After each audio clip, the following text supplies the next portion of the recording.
was really excited to come across this story. Last weekend, my photographer and I were walking through Delaware Park trying to get people's stories of the blizzard, and we thought, I wonder what the zoo did.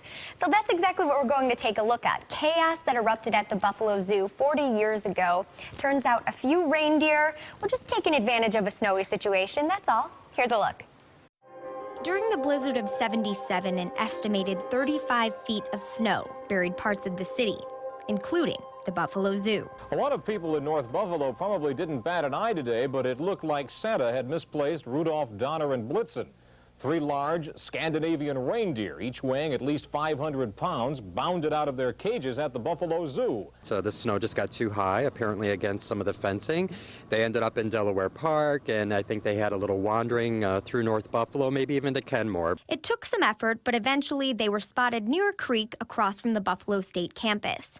The male reindeer was tranquilized and captured, but the 2 females ran away. They were eventually caught by a few snowmobilers, wrapped in rope, and returned to the zoo.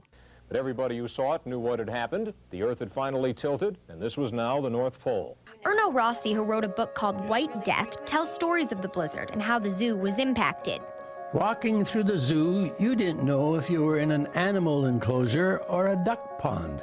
It was a very tricky situation.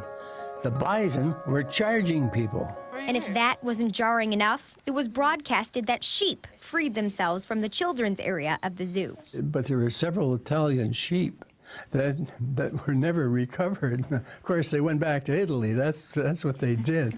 And when people around town heard the news of the numerous escapes, rumors began to surface. Somebody who took that seriously, by the way, spread a rumor that a polar bear had escaped, but that's not true. Polar bears were safe and sound in the bear pits way back in '77. Because Buffalo is the city of snow, the zoo has put new criteria into place to ensure this never happens again. So when we know a snowstorm is coming, we're very careful to watch the snow levels around the perimeter of exhibits, and staff will go out and kind of shovel perimeters to keep the snow low. And in some cases, if it's a dangerous animal or an animal that can't handle that kind of weather, we make sure they come inside and are safe and warm indoors.